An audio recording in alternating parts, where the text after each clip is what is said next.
إن الحمد لله نحمده ونستعينه ونستغفره ونعوذ بالله من شرور أنفسنا ومن سيئات أعمالنا من يهده الله فلا مضل له ومن يضلل فلا هادي له وأشهد أن لا إله إلا الله وحده لا شريك له وأشهد أن محمدا عبده ورسوله أما بعد فإن خير الحديث كتاب الله وخير الهدي هدي محمد صلى الله عليه وسلم وشر الأمور محدثاتها وكل محدثة بدعة وكل بدعة ضلالة وكل ضلالة في النار.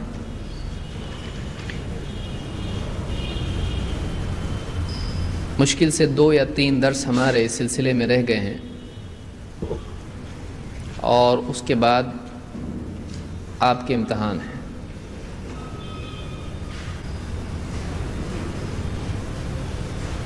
پچھلے درس میں قیاس، اجتہاد اور اجماع سے متعلق کچھ باتیں مشترکہ طور پر ہم نے دیکھی تھیں. اجتہاد کس کو کہتے ہیں؟ اجتہاد کے لغوی معنی کیا ہیں؟ لغوی، بعض لوگ اس کو لغوی پڑھتے ہیں. لغو کے معنی ہے بے فائدہ، لیکن یہ جو لفظ بنا ہے یہ لغت سے ہے. لغت کا مطلب ڈکشنری یا ڈکشنری. تو لغوی اعتبار سے کیا معنی ہے اجتہاد کے، یعنی کیا مطلب ہوا؟ ڈکشنری میں اجتہاد کا کیا مطلب ہے؟ کیا مطلب ہے؟ ڈکشنری معلوم ہے؟ ڈکشنری کس کو کہتے ہیں؟ لغت کس کو کہتے ہیں؟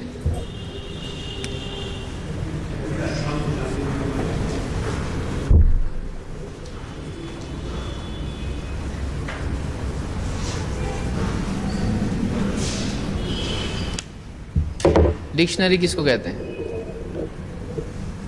ڈکشنری کو. اور لغت کو.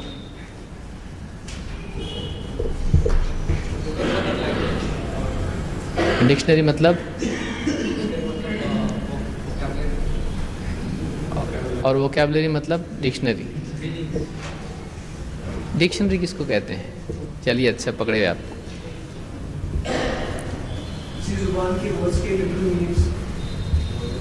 ہاں، کسی زبان کے ورڈز کے لٹرل میننگز. ڈکشنری دیکھی کسی نے؟ دیکھی ہے آپ لوگوں نے؟ دیکھی بھی ہوگی تو شاید معلوم نہیں ہو رہا ہوگا یہ کیا پوچھ رہے ہیں. ڈکشنری کسی بھی زبان میں الفاظ استعمال ہوتے ہیں، چاہے وہ اردو ہو، ہندی، انگلش یا جو بھی لینگویج عربی زبان ہے، اس میں الفاظ ہوتے ہیں جیسے کتاب ہے، گھر ہے، ٹیبل ہے، یا جو بھی اس طرح کی ہر زبان کے الفاظ اس میں ہیں. ٹیبل انگلش کا ورڈ ہے، میز جس کو آپ کہیں گے. تو کس چیز کو کیا کہتے ہیں وہ سمجھایا ہوا اس میں ہوتا ہے. کتاب کا مطلب کیا، مسجد کا مطلب کیا، گھر کا مطلب کیا. تو ڈکشنری اس کتاب کو کہتے ہیں جس میں ہر لفظ کا کیا مطلب ہوتا ہے وہ سمجھایا جاتا ہے. اور خاص بات یہ ہوتی ہے کہ ڈکشنری حروف کی ترتیب پر ہوتی ہے. الف سے شروع ہونے والے حرف الفاظ، پھر با سے، پھر تا سے، جو الف با تا کی ترتیب ہوتی ہے، جیسے انگلش میں ABCD کی ترتیب ہوتی ہے، اس ترتیب پر الفاظ اس میں جمع کیے جاتے ہیں. الف والے پہلے، پھر الف الف، الف با، الف تا، ایسے الفاظ شروع ہوتے ہیں. جیسے آ پہلے ہوگا اور اب بعد میں ہوگا، کیونکہ اب الف کے بعد کیا ہو رہا ہے؟ با آ رہا ہے. تو اس طرح سے ان الفاظ ہوتے ہیں. تو قواعد کچھ ہوتے ہیں جن کو فالو کیا جاتا ہے. تو لغت کا مطلب ہوتا ہے کوئی زبان. لسان کا مطلب بھی وہی ہوتا ہے، زبان. لغت ڈکشنری کو بھی کہتے ہیں، بعض اوقات معجم اس کو کہا جاتا ہے. معجم یعنی ڈکشنری. تو لغت میں اجتہاد کا کیا مطلب ہے؟ جد جہد کرنا، یعنی قوت صرف کرنا. کس چیز میں؟ بس پکڑنے میں. شرع احکام معلوم کرنے کے لیے، تو کیا ایک آدمی بہت دور سے سفر کر کے ایک عالم کے پاس آئے شرعی احکام معلوم کرنے کے لیے، تو کیا یہ کہا جا سکتا ہے کہ اس نے اجتہاد کیا اور وہ مجتہد ہے؟ اجتہاد کرنا مطلب سخت کوشش کرنا۔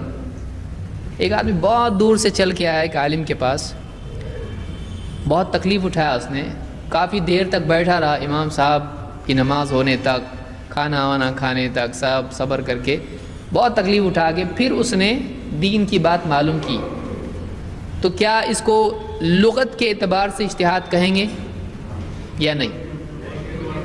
کیونکہ لغت میں اجتہاد کے کیا معنی ہے؟ سخت کوشش کرنا کسی بھی چیز کے حاصل کرنے کے لیے، لیکن اصطلاح میں کیا اس کو اجتہاد کہا جائے گا؟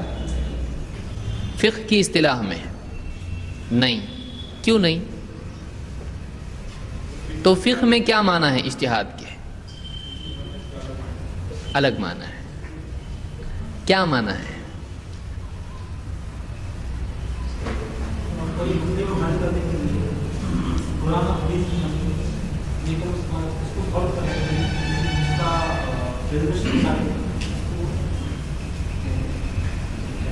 پھر سے ایک بار سیم جواب چاہیے۔ ہاں،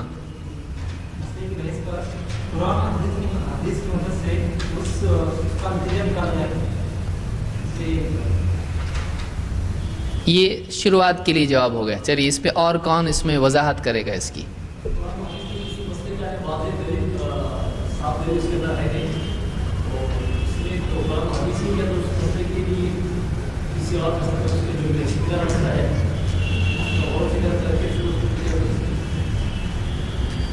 اس کو دوسرے الفاظ میں کون بیان کرے گا؟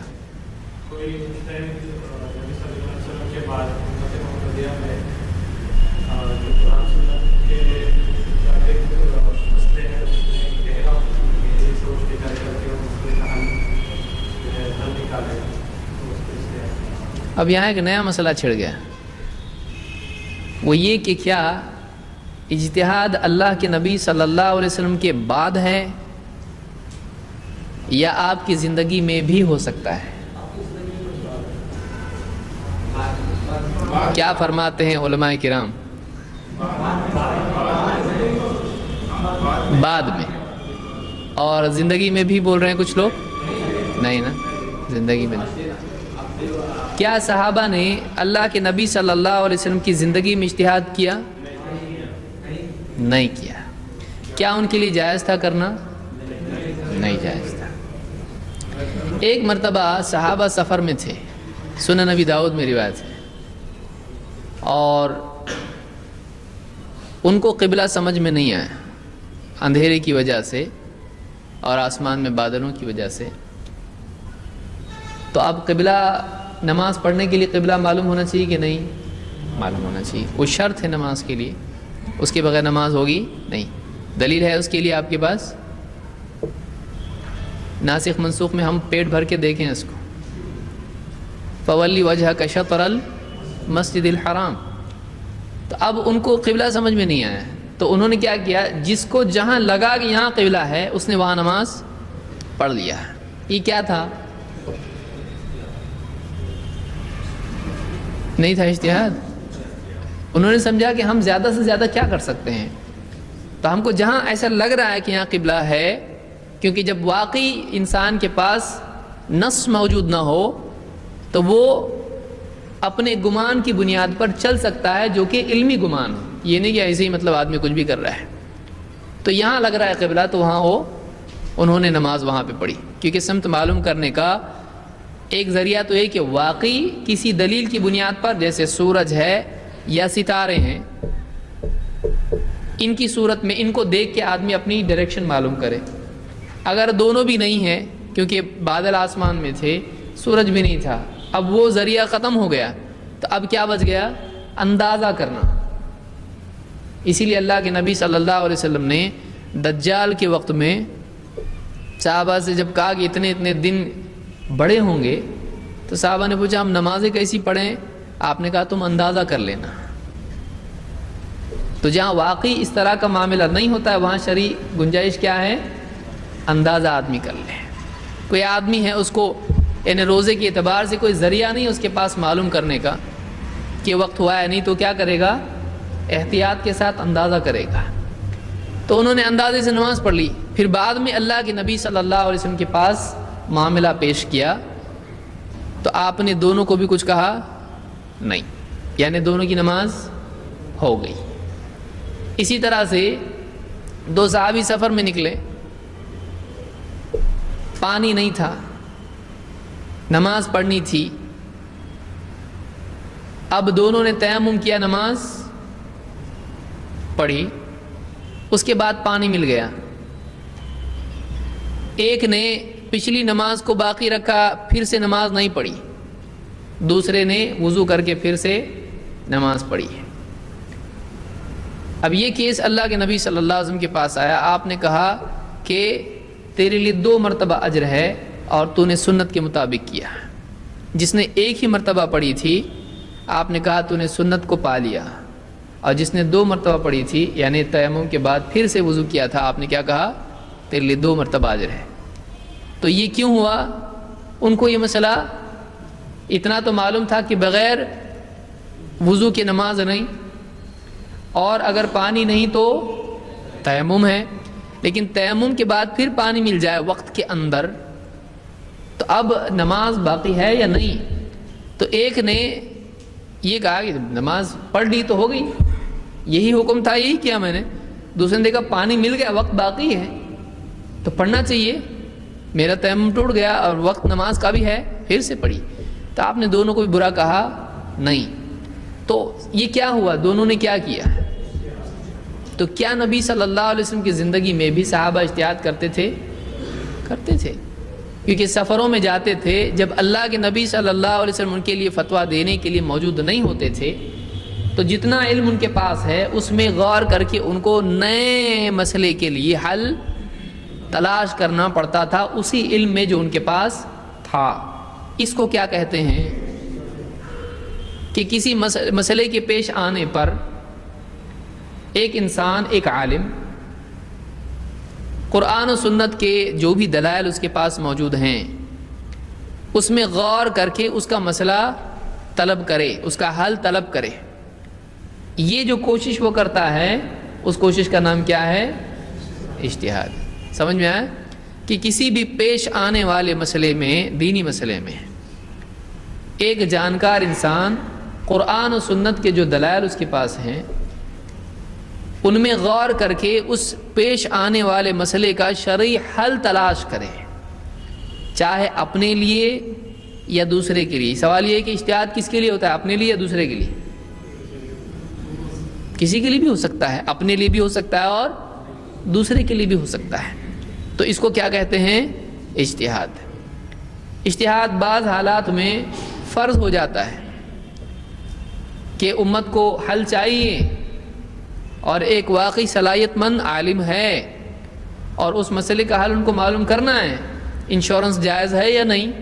اس زمانے میں انشورنس تھا، بینک کا انٹرسٹ نہیں، سمپل کمپاؤنڈ، اس طرح کی تفریق یا بہت ساری اور چیزیں ہیں. تو اس زمانے میں نہیں تھا. اب اس مسئلے میں کسی عالم سے کوئی آدمی پوچھتا ہے اور اگر اس میں گمراہی کا اندیشہ ہے، نقصان کا ڈر ہے، تو کیا ہو جائے گا؟ اجتہاد فرض ہو جائے گا، اس کو کرنا پڑے گا اجتہاد اگر واقعی اس میں استعداد ہے. لا یکلف اللہ نفسا الا وسعها. کیا ہر آدمی اجتہاد کر سکتا ہے؟ کر سکتا ہے اگر اس کے پاس اتنا علم اور صلاحیت ہو، اور اگر علم اور صلاحیت نہیں ہے تو اجتہاد کر سکتا ہے؟ نہیں. ہر آدمی تیر کے سمندر میں سے کچھ بھی لا سکتا ہے کہ نہیں؟ اگر اس کو تیرنا آتا ہو اور اتنا گہرا جا سکتا ہے. تو اجتہاد کا دروازہ کیا اللہ تعالیٰ نے بند کیا ہے؟ جب بند کیا تو کون سی تاریخ کو بند کیا؟ ہم کو بتاؤ. اجتہاد کے بارے میں بعض لوگوں کا کہنا ہے کہ اللہ تعالیٰ نے اجتہاد کا دروازہ بند کر دیا ہے یا بند ہو گیا ہو، اب مجتہد پیدا ہوں گے نہیں. کیا یہ بات صحیح ہے؟ کیوں غلط ہے؟ آپ کیوں غلط بول رہے ہیں؟ اس کو آپ کو کھلا رکھنا ہے اس کو.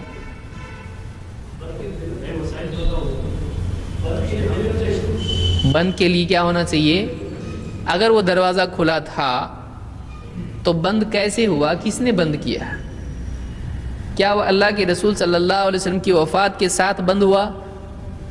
اگر آپ کی وفات کے ساتھ بند ہوا تو صحابہ کے اوپر اجتہاد کرنا کیا ہو گیا؟ حرام. جب دروازہ بند ہو گیا تو حرام. اگر صحابہ کے لیے کھلا ہوا تھا اور ان کے ساتھ بند ہو گیا تو تابعین کے لیے، پھر امام ابو حنیفہ کے لیے بھی جائز رہا نہیں، کسی بھی امام کے لیے جائز نہیں. پھر بند ہوا تو کب ہوا؟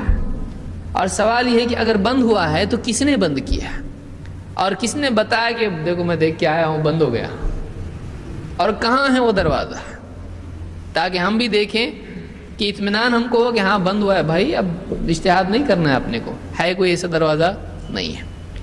اجتہاد کا دروازہ بند ہونا کیا نبوت کا دروازہ بند ہوا ہے؟ کیسا کہ بند ہوا ہے؟ عیسیٰ علیہ السلام نہیں آئیں گے؟ پھر کیسا بند ہوا بول رہے آپ؟ ہاں، امتی بن کے آئیں گے، یعنی نبی نہیں ہوں گے اس وقت میں. وہ تو نبی ہوں گے یا امتی ہوں گے؟ کیا ہے آپ لوگ کیا بول رہے ہیں؟ نبی بھی ہوں گے اور امتی بھی ہوں گے. امتی ہوں گے اس کی دلیل ہے؟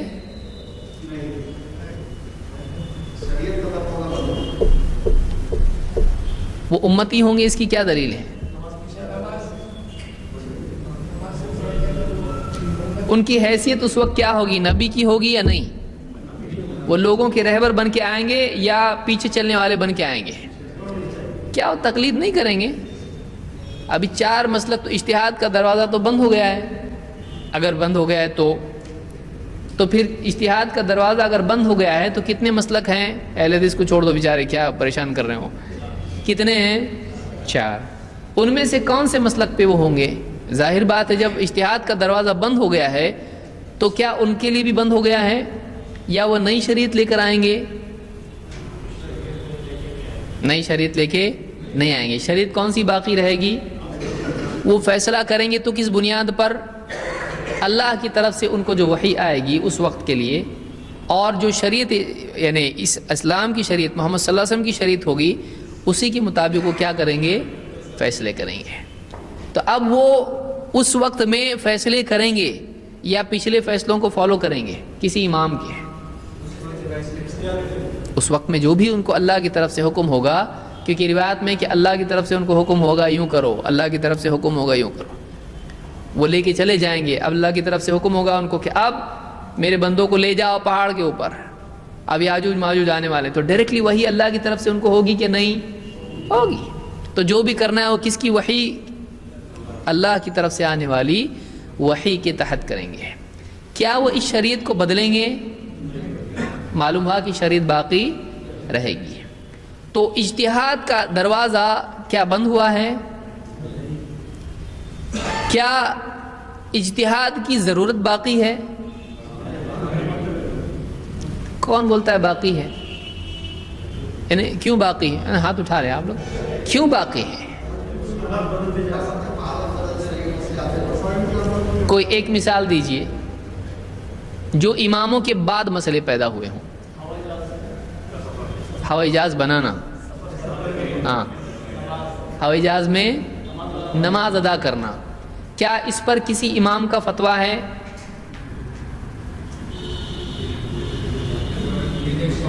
کسی امام کا فتویٰ ہے اس پر کہ ہوائی جہاز میں نماز پڑھنے میں کہاں رک کرنا چاہیے؟ کیا کسی امام کا فتویٰ آپ دکھا سکتے ہیں؟ نہیں. کیوں؟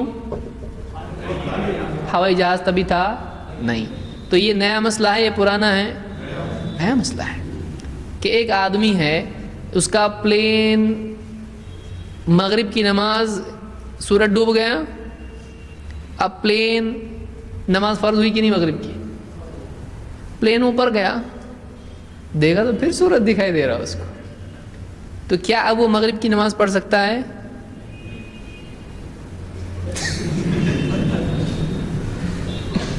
پڑھ بھی سکتا ہے، نہیں بھی سب سے سیف جواب ہے نا. اس ٹائم کی پڑھ لے جب فرض ہو گئی تھی اور اب فرض نہیں ہوئی تو ابھی رکا رہے، یعنی نیچے جا کے واپس پڑھے. کیا پڑھ سکتا ہے وہ؟ نہیں پڑھے گا. وہ کیسے پڑھے گا؟ کیونکہ سورج اس کے لیے فی الوقت غروب نہیں ہوا ہے، سورج باقی ہے اس کے لیے.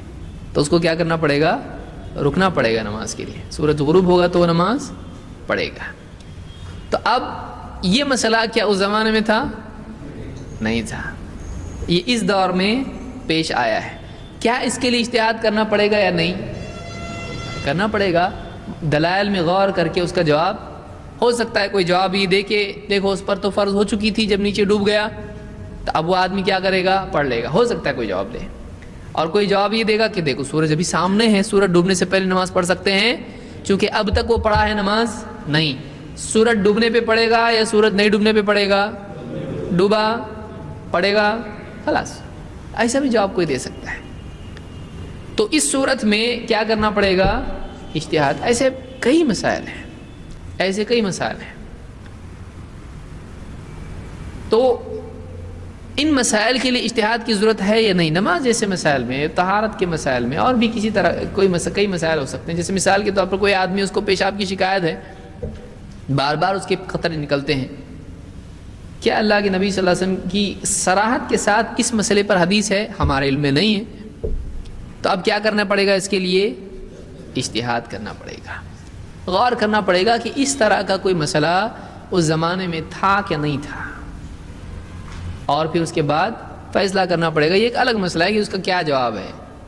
اس تحاضہ پر اس کو اہل علم نے قیاس کیا ہے کہ ایک عورت جس کو حیض نہیں آتا ہے اور بار بار اس کا خون خارج ہوتا ہے پیشاب کی جگہ سے, تو وہ کیا کرے گی؟ یہ اس زمانے میں مسئلہ تھا. تو اس زمانے میں آپ کا فیصلہ اس سلسلے میں آپ نے دیا اور آپ نے بتایا کہ ایسا ایسا اس نے کرنا ہے. تو علماء نے اسی پر قیاس کرتے ہوئے پیشاب کے قطرے بار بار جس کے نکلتے ہیں, اور اسی طرح سے جس کی بار بار ہوا نکلتی ہے, تو یہ چیزیں کیا ہے؟ وضو کو توڑنے والی. جیسے وہ توڑنے والی تھی وہ غسل کو نہیں توڑتی ہے. استحاضہ غسل کو توڑتا ہے, حیض غسل کو توڑتا ہے, لیکن استحاضہ نہیں. تو اس کے لیے علماء نے جو فتویٰ اللہ کے نبی صلی اللہ علیہ وسلم کا تھا اسی پر قیاس کرتے ہوئے یہ جواب دیا ہے. ہوائی جہاز کے لیے لوگوں نے کہا دیکھو ہوائی جہاز کا کیسا کریں گے؟ لاؤ دلیل قرآن و سنت سے. کیسا آپ بتائیں گے اس کو؟ پانی پہ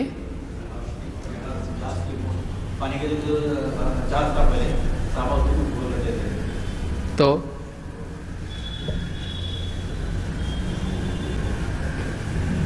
کرو, اچھی بات ہے, لیکن دلیل کہاں ہو ہوائی جہاز کے لیے؟ پانی تھوڑی ہو.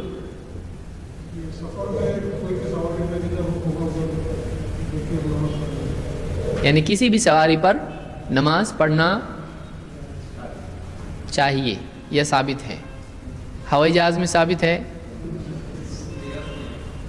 قیاس کیا ہے. تو کیسے قیاس دیکھیے, اجتہاد میں, اجتہاد ایک وسیع لفظ ہے, اس میں کئی چیزیں آتی ہیں. سند کی تحقیق کرنا, طرق جمع کرنا, پھر اس کے معنی لغت میں دیکھنا, اس لفظ کا کیا مطلب ہے, پھر ناسخ منسوخ دیکھنا. یہ پوری چیزیں کیا ہیں؟ کس کی ذمت میں آئیں گی؟ قیاس نہیں, یہ اجتہاد ہے. لیکن اجتہاد کے جتنے اعمال ہیں ان میں سے ایک عمل کیا ہے؟ قیاس. سمجھ میں آیا؟ اجتہاد ایک وسیع لفظ ہے, ایک بڑی بلڈنگ ہے, اس میں ایک روم کیا ہے؟ قیاس ہے. تو قیاس اور اجتہاد میں عموم اور خصوص کا تعلق ہے, یا ایک ایسا تعلق ہے کہ اجتہاد ایک بڑی چیز ہے, اس کا ایک حصہ کیا ہے؟ قیاس ہے. قیاس کیا ہے؟ قیاس ایسی چیز, ایسا معاملہ جو اللہ کے نبی صلی اللہ علیہ وسلم کے زمانے میں پیش آیا, قرآن و سنت میں جو موجود ہے, اور اس کا شرعی حکم بھی موجود ہے, اس سے ملتا جلتا اگر کوئی دوسرا معاملہ بعد میں پیش آئے جو براہ راست اس میں موجود نہ ہو, تو ایسے بعد والے معاملے کو پچھلے معاملے پر رکھ کر اس کا جو حکم ہے اس کا فیصلہ یہاں کیا جاتا ہے. یہ سادہ الفاظ میں ہم بتا رہے ہیں. ٹیکنیکلی قیاس میں 4 چیزیں ہوتی ہیں: اصل, فرع, علت, حکم. اصل, فرع, علت حکم. اب اس کو پریکٹیکل عملی تطبیق، پریکٹیکل اپلیکیشن اس کا کیسا ہوگا؟ سادہ مثال ہم لیتے ہیں. خمر، کیا خمر حرام ہے؟ کل مسکر خمر و کل خمر حرام، کل خمر حرام. تو خمر کیا ہے؟ چاہے وہ جو سے بنی ہو یا کسی بھی چیز سے بنی ہو، وہ کیا ہے؟ شراب. شراب حرام ہے، شراب حرام ہے. اردو کی شراب، عربی کا شراب پانی بھی ہو سکتا ہے. عربی میں پینے کی چیز کو کیا کہتے ہیں؟ شراب. لیکن اردو میں شراب کس کو کہتے ہیں؟ ہاں، بیوی سے نہیں بول سکتے ذرا شراب لا ایک عربی کا. وہ بولیں کیا ہو گیا ان کو، شراب مانگ رہے، ابھی نماز پڑھ کے ایسی باتیں کر رہے ہیں. تو اردو میں شراب کے خاص معنی ہے، لیکن عربی میں شراب ہر پینے والی شربت کو اور پانی کو سب کو شراب کہا جا سکتا ہے. مشروب، پینے والی چیز، پی جانے والی چیز. تو خمر یعنی شراب یہ حرام ہے. کیوں؟ کس وجہ سے؟ کڑوی رہتی ہے، میٹھی رہتی ہے، اس لیے ہاں نشے کی وجہ سے. کیا ہے؟ نہیں، خمر حرام ہے، اس کی وجہ کیا ہے؟ نشہ. تو نشہ کیا ہے؟ اس میں 4 لفظ میں نے ذکر کیے تھے، اصل، فرع، علت، حکم. تو نشہ کیا ہے اس میں؟ علت. دیکھیے ابھی کیا ہے. اصل، فرع، علت، حکم. اب 2 چیزیں ہیں، اصل اور فرع. اصل کون سا مسئلہ ہے؟ جس کے لیے دلیل موجود ہے پکی، جس کو ہم کیا کہیں گے؟ خمر یا شراب. وہ کیا ہو گئی؟ اصل. جس کے لیے مسئلہ موجود ہے، تھا پہلے سے، جس کے لیے کلیئر کٹ دلیل موجود ہے، وہ کیا ہے؟ اصل. اور ہم کس کے بارے میں معلوم کرنا چاہ رہے ہیں ابھی ہم آگے دیکھیں گے. ہاں، یہ حرام ہے یا نہیں ہے؟ اس کا حکم کیا ہے؟ حرام. کیوں حرام ہے؟ علت اس کی کیا ہے؟ نشہ. تو اب خمر نشے کی وجہ سے حرام ہے. تو اب کسی بھی چیز کے بارے میں ہم کو معلوم کرنا ہے تو ہم دیکھیں گے اس میں وہ علت ہے کیا ہے، تو حکم بھی وہی لگے گا. اگر علت اس میں وہ نہیں ہے تو حکم وہ لگے گا اس پر. کسی اور وجہ سے وہ حرام ہو سکتی ہے، کسی اور وجہ سے، جیسے مثلا زہر کھانا یا زہر دوائی پوائزن پینا جائز ہے؟ نہیں. تو کیا شراب کے ساتھ اس کو جوڑا جا سکتا ہے؟ اس میں بھی نشہ کے مرتا نا آدمی. وہ کیا ہے؟ اس کی وجہ نشہ ہے؟ نہیں ہے، وہ ایک الگ چیز ہے. وَلَا تَقْتُلُوا أَنفُسَكُمْ، اپنے آپ کو ہلاک اور قتل مت کرو. اس کے حرام ہونے کی کوئی اور وجہ ہو سکتی ہے، دوسری چیزیں الگ ہیں. لیکن یہاں پر یعنی ہم یہ نہیں بولیں گے کہ جس میں شراب کی علت نہ پائی جائے وہ حرام نہیں ہوگی. ضروری نہیں حرام نہیں ہوگی، حرام ہو بھی سکتی. جیسے میں نے کیا بتایا، پوائزن، زہر کی شیشی ہے، اس میں سے زہر پینا وہ حلال ہوگا اس لیے کہ اس میں نشہ نہیں ہے. وہ کسی اور وجہ سے حرام بھی ہو سکتا ہے.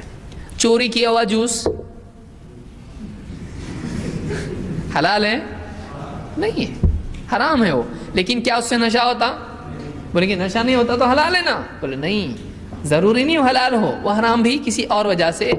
ہاں، اس کو کوئی اور وجہ حرام کرنے والی اگر نہیں ہے تو پھر یہ وجہ اس کے لیے حرام کرنے کی نہیں ہو سکتی، وہ حلال ہے. سمجھ میں آیا؟ تو خمر میں نشے کی علت ہے اس لیے اس پر حکم کیا لگا؟ اب اگر کوئی اور چیز اس میں وہی علت ہو تو حکم بھی اس پر کیا لگے گا؟ قیاس. جیسے مثال کے طور پر براؤن شوگر جس کو آپ کہتے ہیں، جو براؤن شوگر ہوتی ہے اس کو کیا کہتے ہیں دوسری زبان میں؟ گرد بولتے ہیں نا، گرد. ہاں، ڈرگز ایکچولی ڈرگ سٹور بھی ہوتا ہے، آدمی بولے گا ڈرگ، دوائیوں کو بھی بولتے ہیں.